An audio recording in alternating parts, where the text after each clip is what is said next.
Whoa, that was amazing. I'm saving that one. Welcome to the show. My name is Bill. This is KO Bets. Basically, we go through the upcoming UFC fight. Usually I do this on Friday nights. We've got UFC fights on Saturday nights. I go through the entire card, give my picks, predictions, take a look at the betting lines. Afterwards, we have some fun. Hop on Twitter, check out the trending topics, and just have a good time. It's Friday night. Before I get started, we had a fantastic week last week betting. I think the only fight we got wrong was Dean Barry versus Mike Jackson. In my round robin, I just did a knockout for either fighter, and included in any knockout bet is the disqualification, so it paid off, surprisingly. I did lose on my, Dean Barry lost, but besides him, I think we got literally every single fight correct, which was, that's outstanding. How many fights was that? 12 fights, so we got 11 right. Not bad. This week we've got a pretty good card. We've got Marlon Vera taking on Rob Font. UFC Fight Night. I am doing an NFT giveaway. So how that's gonna work is I've been collecting those UFC strike moments from Dapper Labs. If you just subscribe to the channel, you'll get entered for a chance to win it. We'll do a drawing. I'm gonna do it at 100 subscribers, and then I'll do it at subsequent milestones as we grow the channel. I think that's all the housekeeping I really gotta get out of the way. Besides, like the video, helps out with the algorithm. Let's get into it. We've got Rob Font taking on Marlon Vera tomorrow. Overall, it's not a great, not the greatest card, but I love watching fights, so, I'm just pumped there's UFC tomorrow. Next week should be pretty crazy here in the Chicagoland area. I think I'm going to do poker night. So the first fight we've got going is Tatsuro Tairi taking on Carlos Candelario. Got a little feather. Tatsuro coming in 10-0. Carlos Candelario, I think he's 0-1 in the UFC. He lost his debut. Oh no, this is his debut. He lost on the Contender Series, so he's 8-1. Kind of wild, powerful. But I think Tatsuro is the prospect to watch in this one. Seems super good. Came from Japan. Good distance attack. Real fluid in the stand-up. Good grappling as well.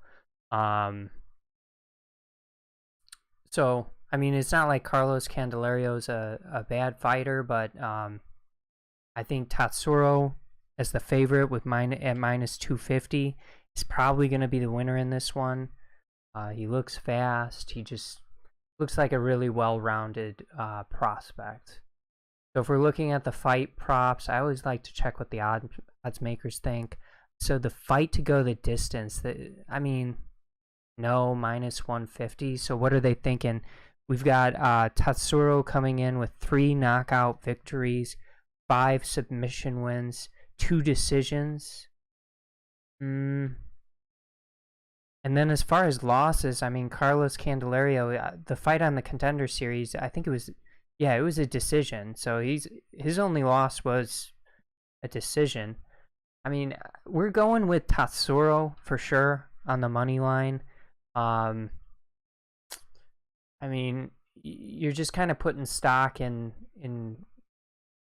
what he was able to show on the Contender Series. So let's see what the winning methods, what they're thinking, if they like the finish. So they like the submission, which is for sure interesting. Carlos is definitely more of, he's going to be more privy to fight, I think, standing on the feet. And Tatsuro does have extremely good grappling. So, I mean, the submission, decision, very close. Probably not going to chase any sort of victory, or prediction in this. So they like over 2.5 rounds, but they, don't like the fight to go the distance. So, I mean, I'm going to say there probably is a little bit of value either on under 2.5 or the fight to go the distance. I kind of like this one. I guess I kind of like this one to go the distance probably, but yeah, gonna avoid putting money on any sort of result. Tatsuro minus 240 now. Probably rolling with him on the money line in like a round robin format, but I'm not even including him in parlays. It's his first fight in the UFC. Same with we saw him on the Contender Series, but realistically, same with the other dude. So, next fight, we've got Gina Mazani taking on Shayna Young.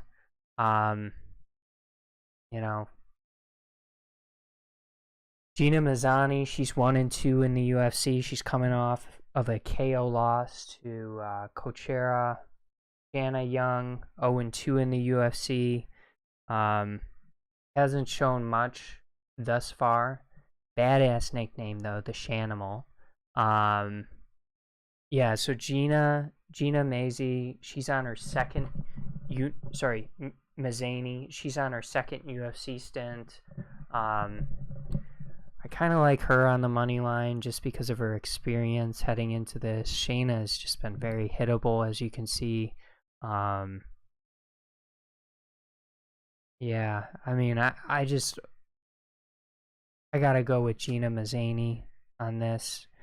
As far as the odds makers, what they're looking at here.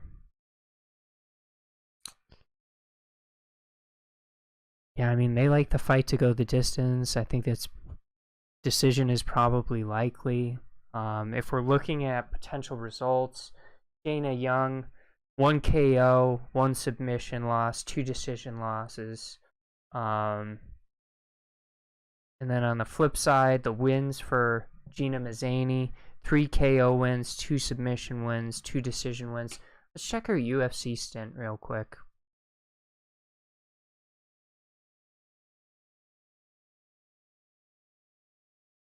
Yeah, that was a 3rd round KO versus Ostovich. Interesting. And then Shayna Young, I think she was put away at least once, and then maybe one was a decision. Yeah, unanimous decision versus Macy Chiazon. And knocked out by Stephanie Egger. I wouldn't rule out the finish in this. I actually think there might be like a little bit of value on that. How about the over under? Yeah, I guess if the odds makers like it to go the distance, they like the over.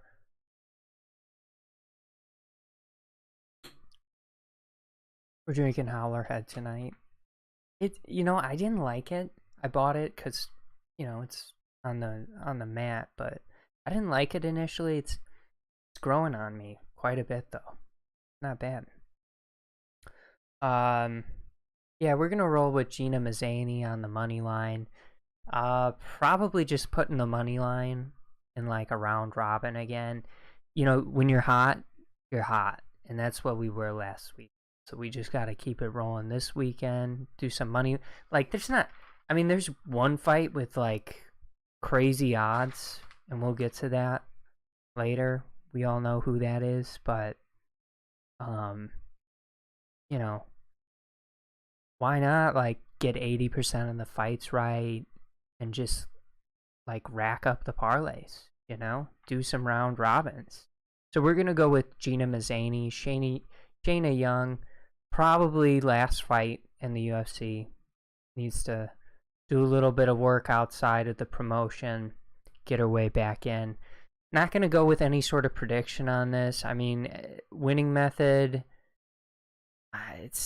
it's just like she just got knocked out by Stephanie Egger, and I don't know if Gina Mazani's gonna knock her out, but I think she could. So I mean, they're probably like in decision, yeah.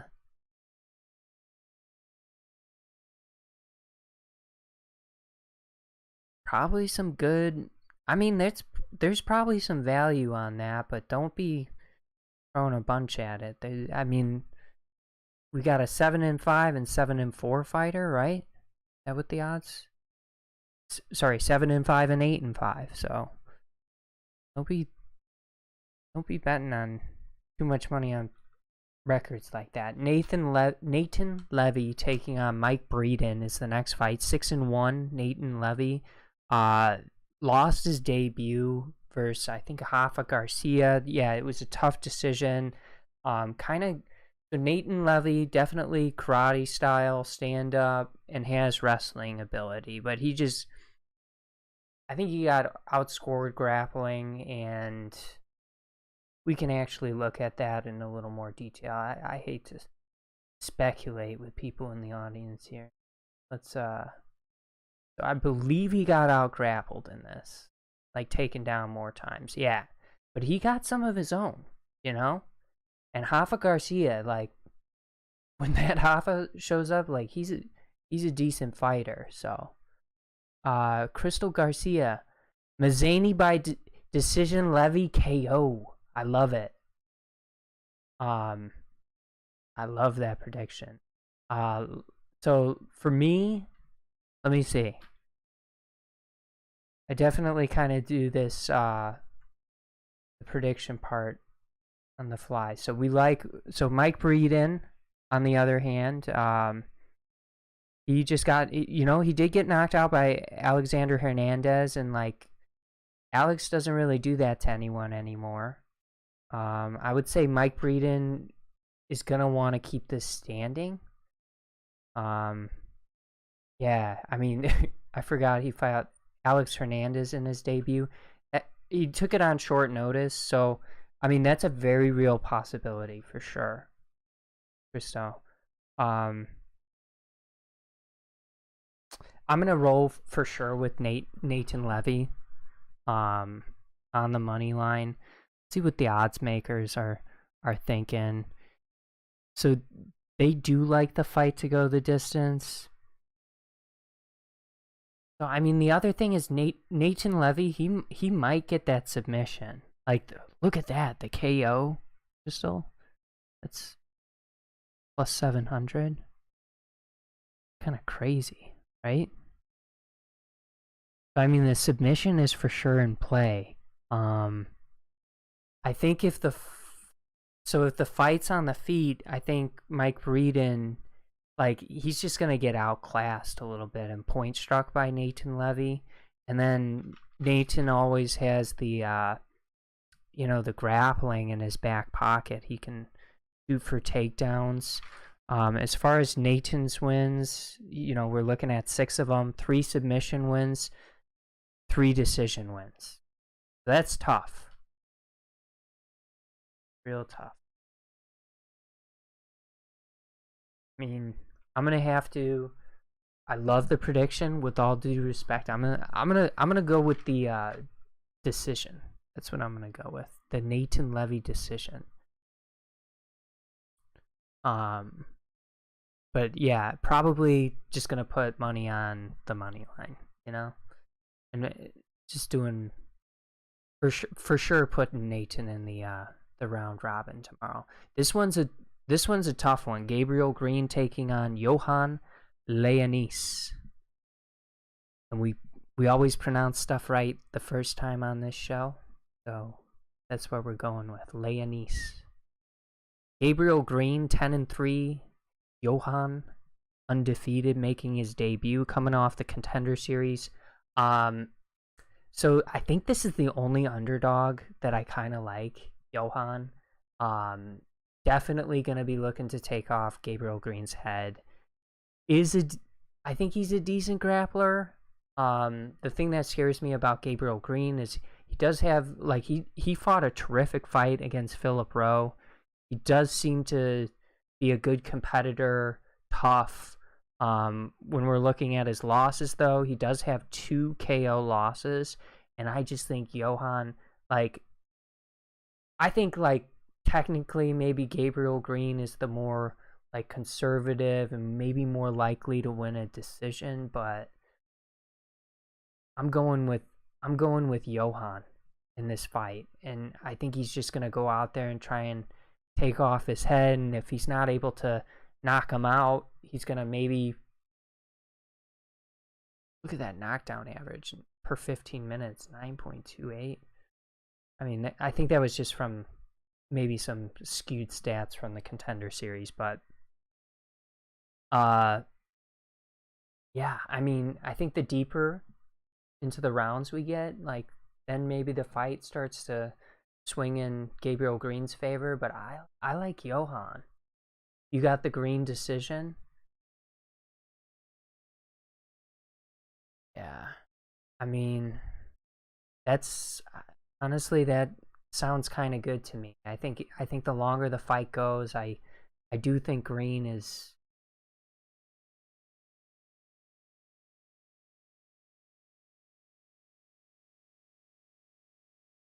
Yeah, I do think it starts to swing in Green's favor, and I do think, like, yeah, stylistically, if Johann's not knocking him out in the first round, like, he's gonna be gassed, right? And Gabriel Green, good IQ, good competitor. Yeah, he might start to wear a little bit on Johann. So I like that prediction a lot. So, and that's decent value, plus 300, right? That's tough. They took all 3 results, winning methods, and kind of gave you equal odds there. So let's see the fight props. They don't like this fight to go the distance. So that's just the odds make, right? Minus 250. Over under, they have it at a round and a half. So I don't know. I'm kind of with you, though. Like, I think if Green's winning this, it's probably a decision. And then, I mean, Green's a gamer, right? We should go look at his fights here. Yeah, he's never been knocked out in the UFC. He fought. Yeah. I mean, he lost this one. But Daniel Rodriguez, he's pretty tough. Sure. Beat Phil Rowe. And you got me questioning my prediction. But I'm rolling with Johann. I'm rolling with a Johann knockout. And if we're doing, like, fight parlays, like maybe Johann and under, like, a round and a half, that's plus 250, and Gabriel Green and over, like, 2.5, like, maybe, I don't know, maybe there's some combination you could bet there where you're walking away with money, but if Green knocks him out at, like, the end of the second, you're screwed. All right, so I'm rolling with Johann. Crystal's rolling with Gabriel Green. See what happens. Next fight, we've got Daniel Lacerda taking on Francisco Figueiredo. This is another tough one. Gabriel Green, slight favorite. Sorry, I'm looking at the fight before. Daniel Lacerda, slight favorite, minus 120. Francisco Figueiredo, plus 100. 1-1 in the UFC. Daniel Lacerda coming off the KO loss to Jeff Molina. It's a tough debut draw. Jeff Molina's, he just wears on fighters, you know. Good pressure. Good overall game. Daniel Lacerda in his win, actually in all his fights, he's never gone the distance. For his wins, we're looking at 5 KOs, 6 submissions. For his losses, both KOs. I think in this fight, Francisco Figueiredo, we've seen him, he's dangerous in the first, right?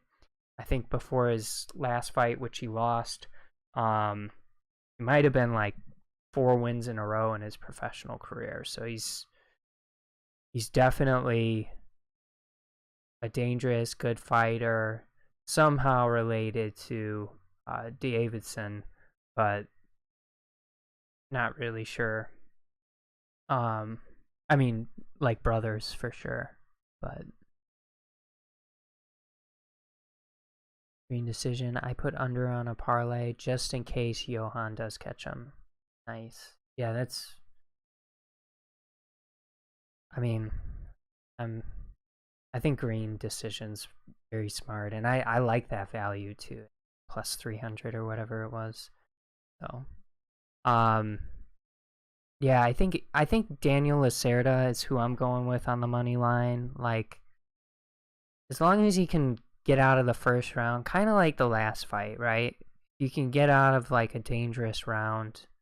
I think against Francisco Figueiredo, he's most dangerous early. He's kind of shown some gas tank issues, so I mean, it should be a really good fight. They're both aggressive. I'm sure the odds makers are probably favoring a finish. I'm not only slightly. But I'm gonna go with Daniel Lacerda minus 120 here. As far as like something we could hang a bet on, oh, it is Davidson Figueiredo's little brother.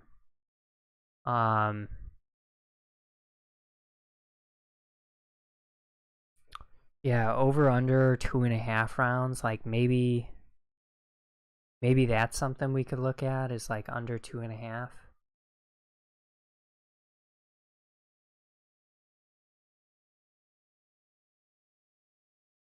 I mean, maybe fight doesn't go the distance. Maybe that's what I like here. I think it's a tough money line. Like I'm kind of scared of Francisco, and that's why I'm kind of interested in betting the under, just to be safe. Daniel by strikes. Yeah, I mean, he could for sure like make it dirty, kick his calves, really take Francisco into deep water, for sure. I mean, he's just got to kind of wear on him, and then he'll be good. Daniel Lacerda will be good. So I like the money line pick there. Yeah. This one we'll just skip. We know what's happening. I'm just kidding. Alexander Romanoff taking on Chase Sherman. I don't know. Like, maybe someone who's watching right now, they could tell me, like, this might be the craziest odds, right? Money line odds minus 2,200 for Alexander Romanoff. Like, in history, in the history of the UFC, this might be the craziest line. Look at that, minus 2,200. Chase Sherman, like, they didn't fight last week. They were scheduled or penciled in to fight. Somehow, like, Chase Sherman, like, they didn't let him fight because of medical reasons or something like that. But like a week later, he's good. I don't quite get it. I mean, Romanoff 4-0 in the UFC. I mean, after the Barry versus Mike fight last week, right? The wave is to do the underdog DQ, right? You could do like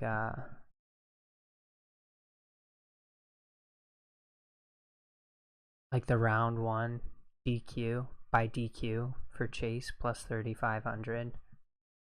It's eye poked or something. Now, in all likelihood, Romanoff's gonna finish this one early.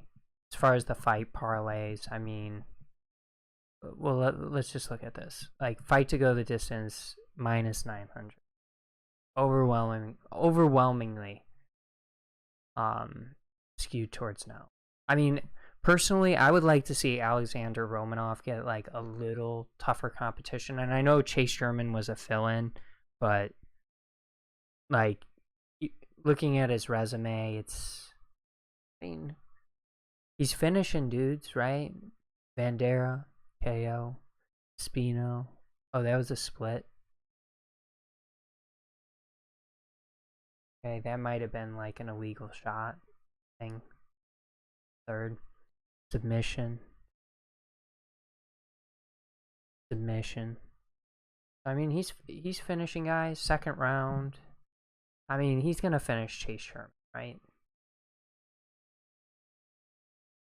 I think that. I'm slightly worried. I don't know. What do you think, Crystal? Should I be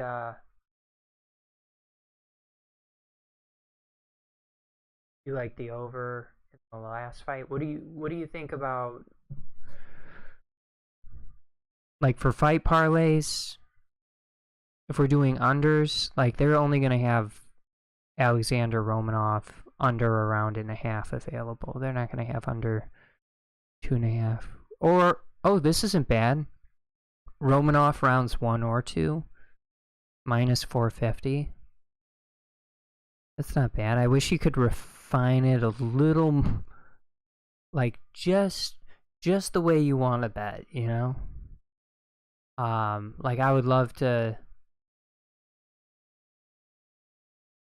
No, I think rounds 1 or 2, like minus 450. Like you're just looking to improve off of minus 2200 odds a little bit, but I mean, he's gonna for sure put away Chase Sherman. I've been burned a couple times, like doing the round. Tai Tuivasa and Derek Lewis, that was pushing 1.5 rounds. Like that was pushing the. It might have been within 15 or 10 seconds of being halfway through that second round when he got that elbow off. So it always makes me nervous. But I'd say round 1 or 2 minus 450, maybe even round 1, right?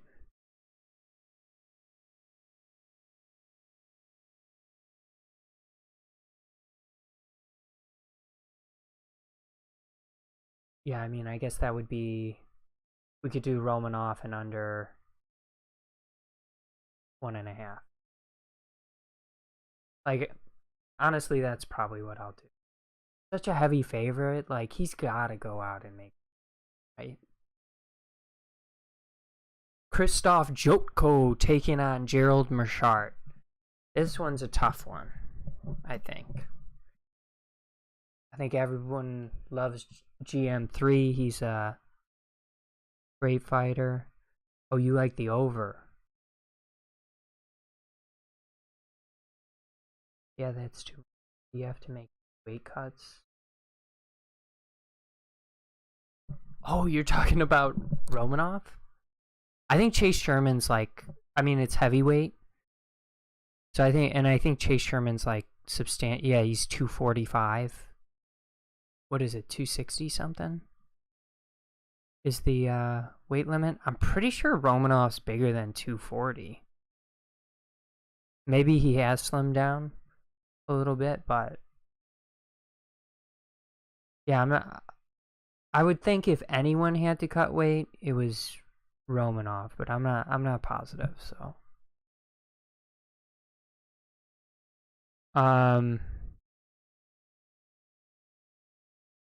yeah, I'm not positive, Crystal. I think yeah, Chase Sherman is for sure not 260.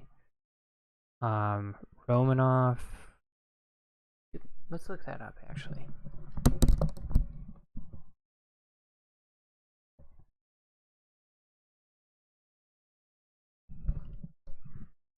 Yeah, see, he's listed at 260, but Chase Sherman's listed at 256.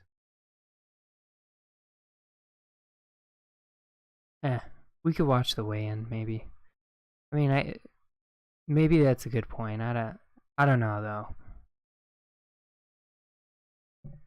Christoph Joko taking on Gerald Marchart. Yeah, GM3, he's awesome. Been around for a while. 3-fight win streak since the loss to Hamzat. Amazing jiu-jitsu artist. Not necessarily shooting for the takedowns. Says he has 2.4 per match.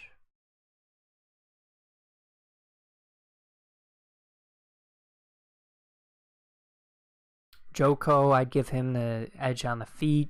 He's on a 1-fight win streak. Just fought against Misha Serkinov. I mean, there was some stuff in the Misha Serkinov fight that you saw that you didn't like. Like, was definitely getting wrestled down a lot. Definitely, like, Misha got onto his back. I kind of like Joko, like, via decision, but, I mean, the Gerald Marchart submission is definitely in play. All he has to do is get your back once, right? I guess lately, I don't think we've been seeing Gerald Marchart, like, shoot for the takedown as free, like, you know, he's not, I don't think he's the same as, like, a Misha Serkinov who's gonna shoot persistently and constantly. You know, Marchart will throw some bombs. I kind of want to just recap this fight to see how many takedowns Joko went for. Or, sorry, Serkinov. Yeah, 17 takedowns. It was almost like the ability to stop those takedowns, almost like, I mean, that won the fight for Joko. So,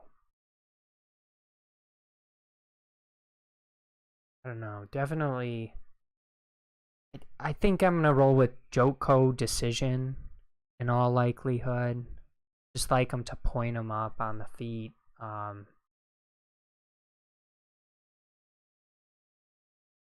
Yeah.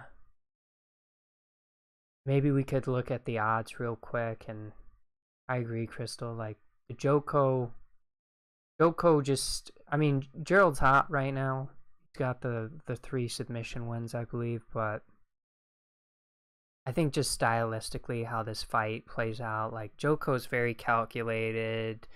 I don't think Marchart's going to be grabbing takedowns like crazy.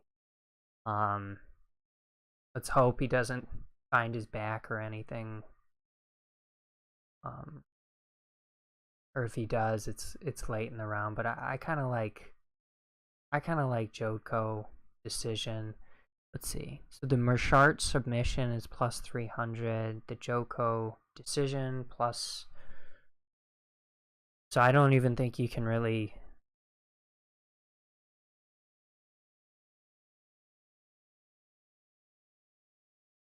You get 75 cents if Joko wins the decision. Yeah, you can't really. I mean, you could hedge whatever you put on Joko with a Gerald submission for sure. Probably a smart idea, just in case. Just in case. The next fight, my boy Darren Elkins taking on Tristan Conley. Darren Elkins, he's forever, like, goated in my book. You just go back and watch his fight. Mirsad Bektik.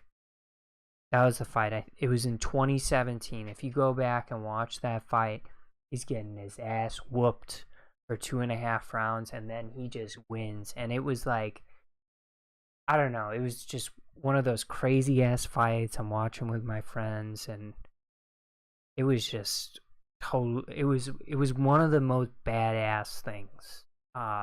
Just like, and he was beat up, right? He's bleeding, and he just somehow knocks out Mirsad Bektik. It's nuts. So Darren Elkins taking on Tristan Conley. So I gave you the backstory. I'm going with Darren Elkins. I just love the dude. But I think this is, he's coming off the loss to Cub Swanson, but Tristan Conley's not Cub. Tristan Conley, he's a wrestler. Like, that's what he likes to do. I mean, Darren Elkins, he's going to wrestle.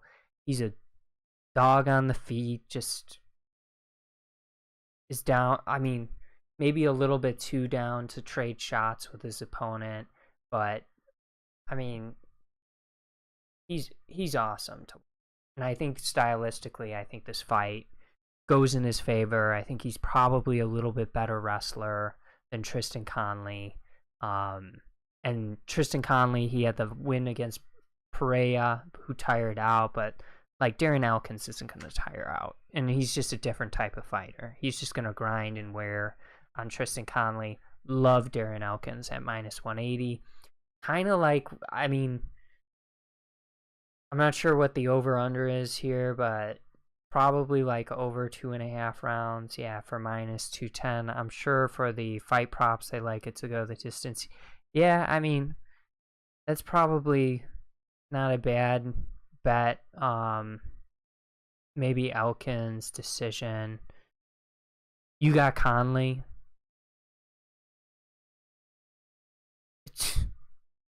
That's his nickname, the Damaged, right? The Damaged. That is a good point. He is. He gets beat up for sure.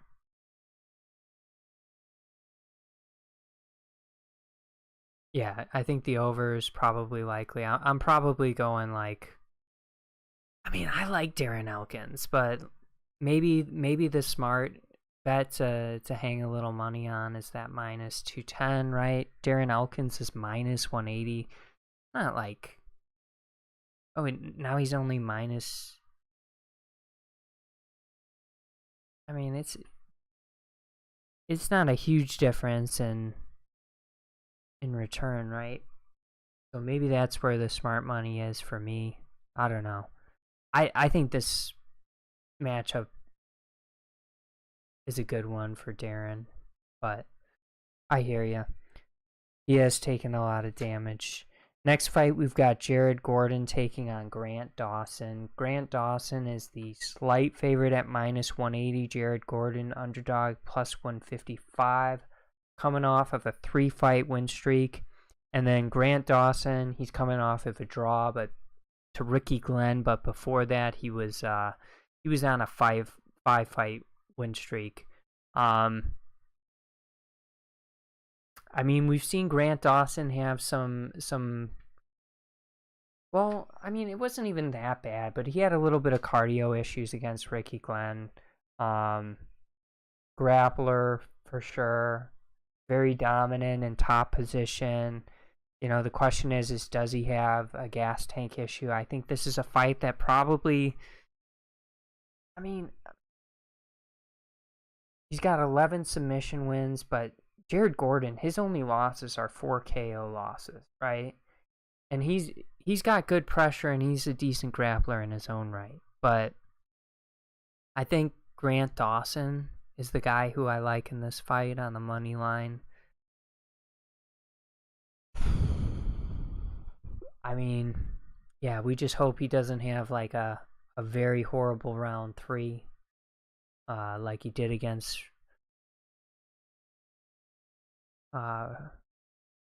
Ricky Glenn.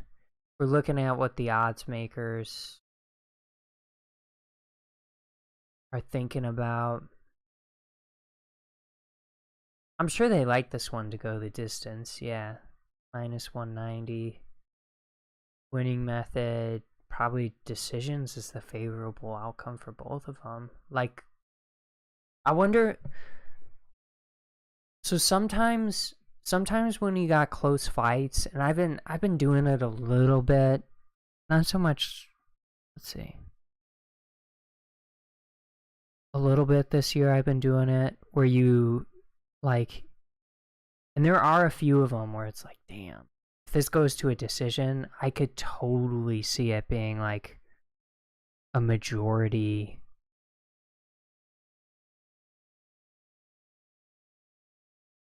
Yeah, split or majority decision, yes, +750. Like, I don't know. It's just an interesting. Oh wait, that's Grant Dawson.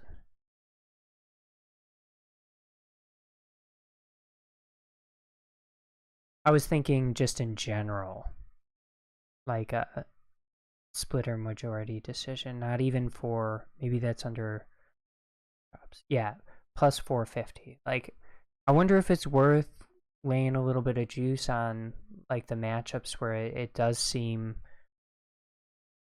like it's gonna be maybe be close. Yeah, I agree. I think Dawson is like the fighter, and then Gordon is gonna make it a little bit tough late on him. So I think, I mean, Grant Dawson, I think he can survive it. He does have a knockout loss. I mean, Gordon does have a decent resume under him, but I like Dawson. The next fight, we've got Andre Touchy Feely, hilarious nickname. I like it. He's taking on Joe Anderson Brito. Andre's minus 260, and I think that's fine. Like, Joe Anderson Brito, he's gonna probably be most dangerous early in this. He's 0-1 in the UFC. Displayed some pretty bad cardio, and yeah, I just think Andre Feely's a good fighter, and this is kind of a weird fight to put together. I don't know, like, Joe Anderson probably is a little bit dangerous, but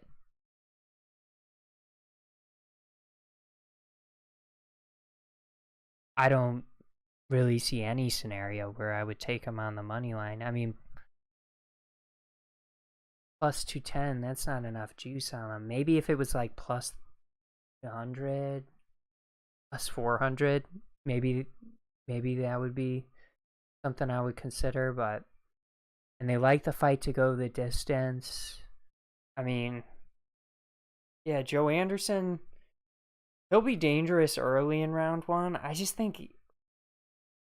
think could even be I could see Andre tagging him up in the first round even when dangerous. So really like Andre Feely on the money line.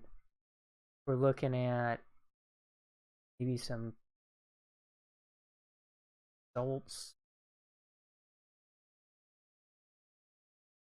I mean, you have to figure it's going to be fought standing up for the most part if both fighters get their way. And yeah, so Feely, 9 KO victories, 9 decision victories, only 3 submission victories.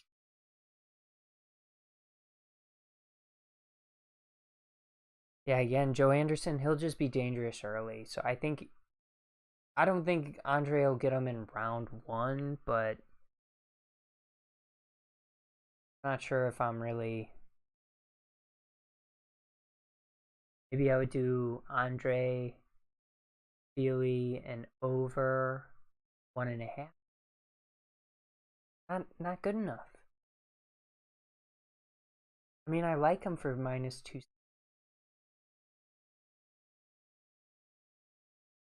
Yeah, I agree, Crystal. I think if it's, you think, like, stylistically, that's gonna be a close fight. Like, hang a little bit of juice on it. You don't have to put a majority of your weight around there, but a little bit. Give it a little bit. The next fight we've got is Andre Arlovski taking on Jake Collier.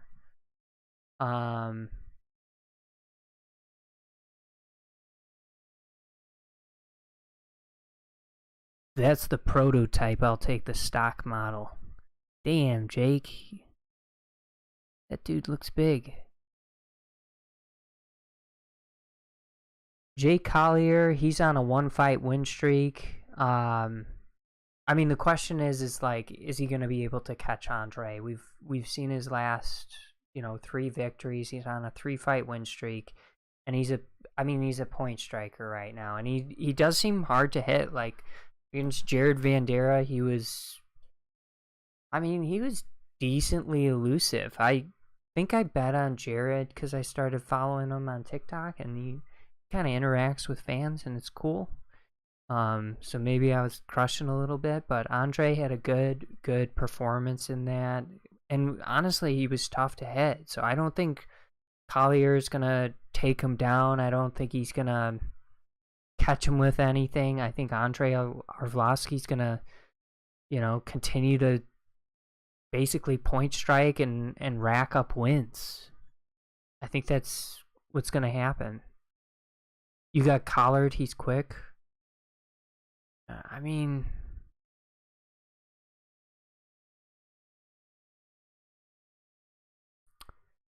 he could for sure catch him.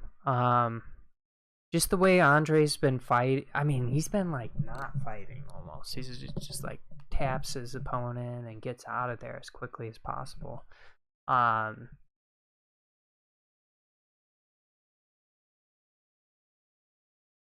That's tough. I like Andre. I like it via probably just. I mean, you only really got one option when you're betting on nowadays.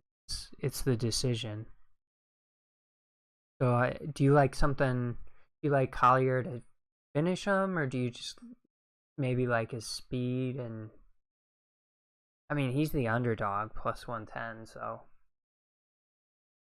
if you think it's a close fight, and that's the deciding factor, you could go with Collier. Yeah, they like the knockout maybe or decision.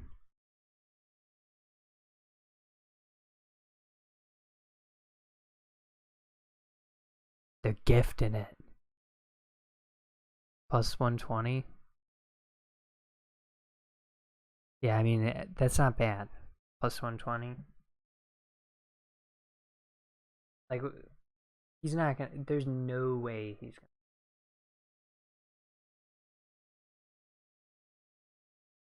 So interesting. Collard.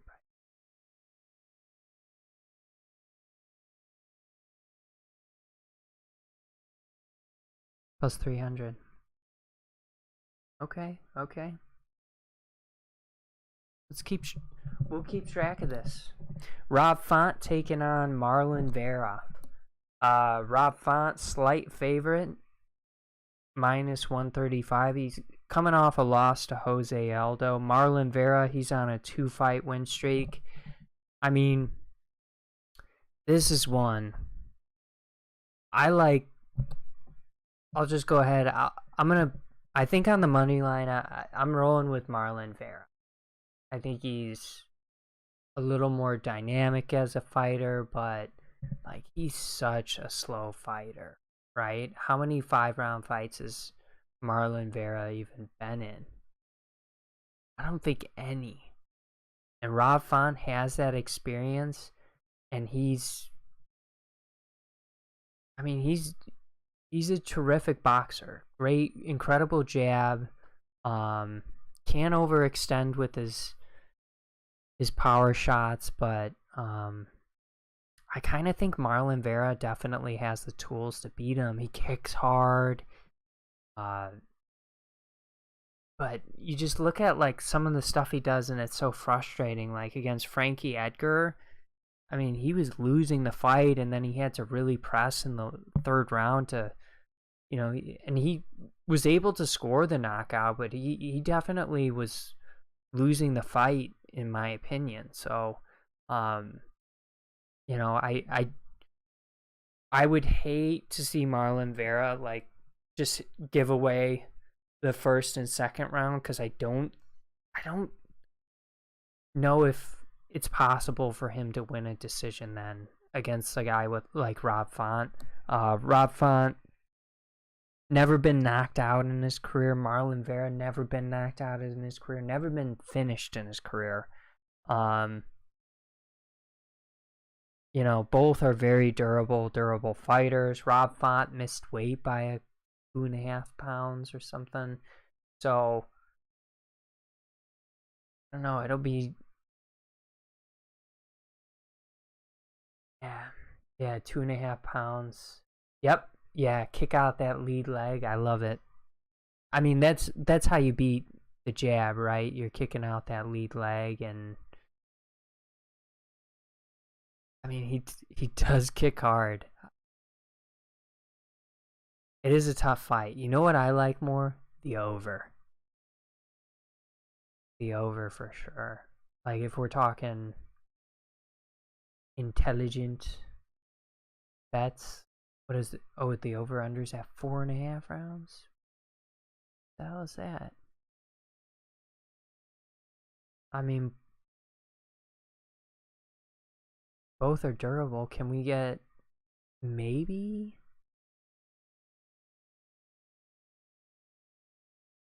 3.5 minus 215? I don't know. Damn. Yeah, I mean, I guess I like the fight to kind of go the distance, and be a decision.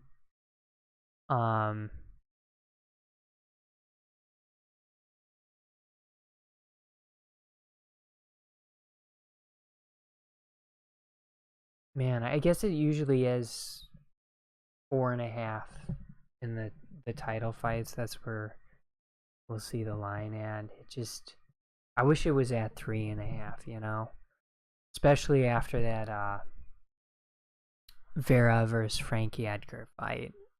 I think both fighters are durable. I think both fighters take this one the full 5 rounds. So yeah, we're gonna go with the decision. Rolling with Marlon Vera on the money line. Yeah, that's it. And then if I'm talking like parlays that I potentially like, it'd be like Andre Fili with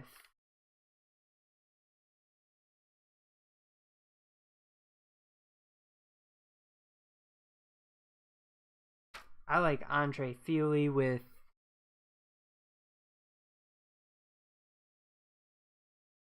I like Darren Elkins, I think the second best on this.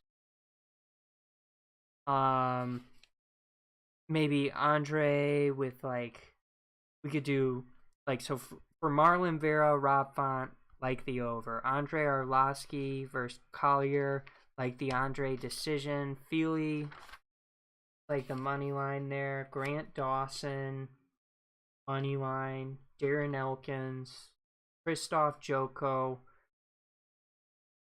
Romanoff under a round and a half. Daniel Lacerda, Johann Leinie, underdog, another under. Catch Gabriel Green. Crystal pointed out it's Gabriel Green could. Yeah, I mean, he would definitely win. Nathan Levy minus 195. Gina Mazani. I'm tempted to like. I would hate to throw Gina into like a parlay, but I'm just not impressed with Shayna Young. Katsuro, like maybe I'll put him into some sort of parlay. We're sure gonna do a round robin though. The money line prediction I talked about. I just think when you're hot, you gotta keep it going, right? See what's trending on Twitter. I see I got 4 viewers in here. What's up, everyone? So I'll take a minute just to talk about this. I am doing an NFT giveaway.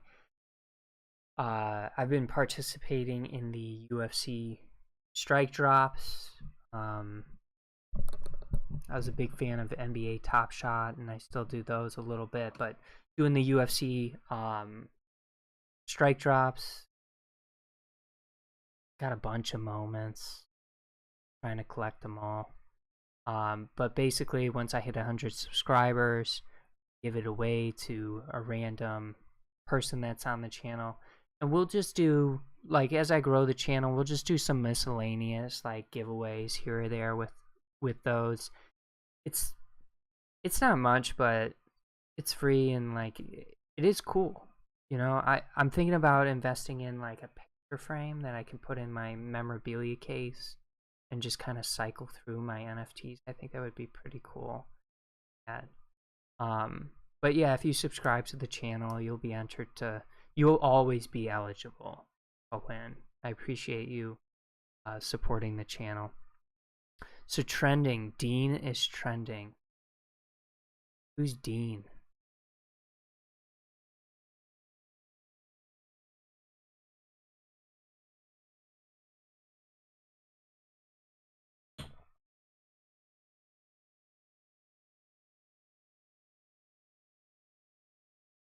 It's like 80 different Deans. Don't quite get it. The last drive-in.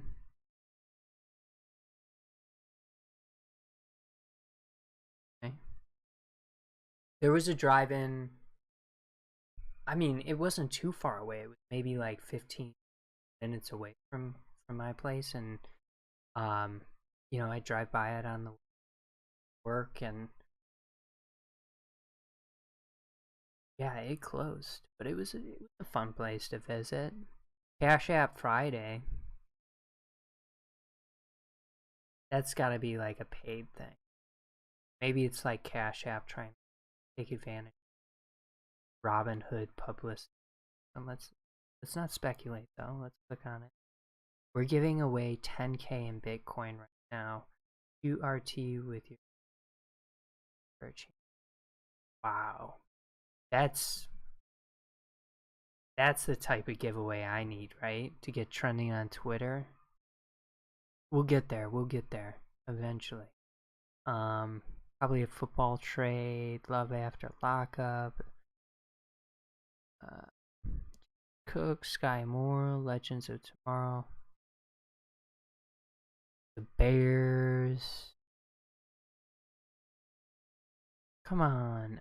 I saw a funny one. Wait, let me.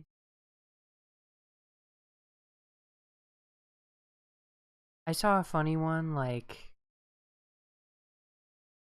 hashtag AOC loves Elon. This is what I saw before I signed on, and I just thought it was funny. I don't even know what's going on.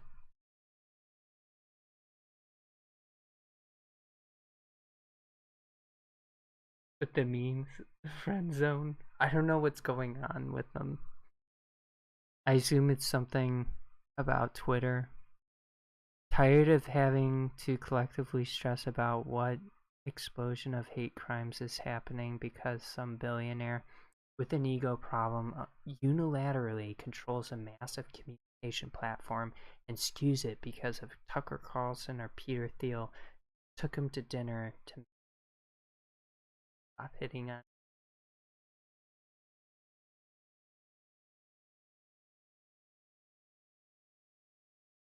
I don't know. You have to, like, people just don't need to have strong opinions. Everything or everyone. It's the memes were funny. The memes were funny to look at, but I'm trying to think what happened in my. So last weekend I was a little bit sick when I did my broadcast. I did have COVID. So I started testing. I mean, I just used the home test, but I tested negative this week, and I mean, it wasn't too bad. It just felt like a head cold with maybe a lot of pressure for me. Had a lot of boogers for sure. But overall, I'm feeling pretty good. Maybe a little hoarse coming out of it, but no ill effects. And then this weekend, I think I'm gonna do maybe a little like flower shopping for the yard. It's still horrible weather here in the Chicago area. Less than 60 every day. Above 40, less than 60, rainy all the time. So probably will do a little bit of flower shopping because it's about that time to do gardening. which I'm looking forward to. And then, yeah, nothing else is really new in my life. Crystal, I appreciate your participation in this, and yeah, if you want to make a friendly wager on any of the ones that we disagreed with each other on, we could do that. We can make that happen. But I appreciate everyone who tuned in. Hope you have a terrific weekend. Stay safe if you go out. Make sure you get your sleep. It's important. Oh yeah, tonight. This is my thing. I just get distracted. As I'm signing off. I I did put a little bit on the Grizzlies. I know the Timberwolves Grizzlies, they've been playing each other close, but I think I like the Grizzlies. They're gonna close it out here. So I appreciate everyone tuning in. As always, subscribe to the channel. We're doing the NFT giveaway. You'll get entered for a chance to win an NFT. And then I appreciate you tuning in. Happy weekend.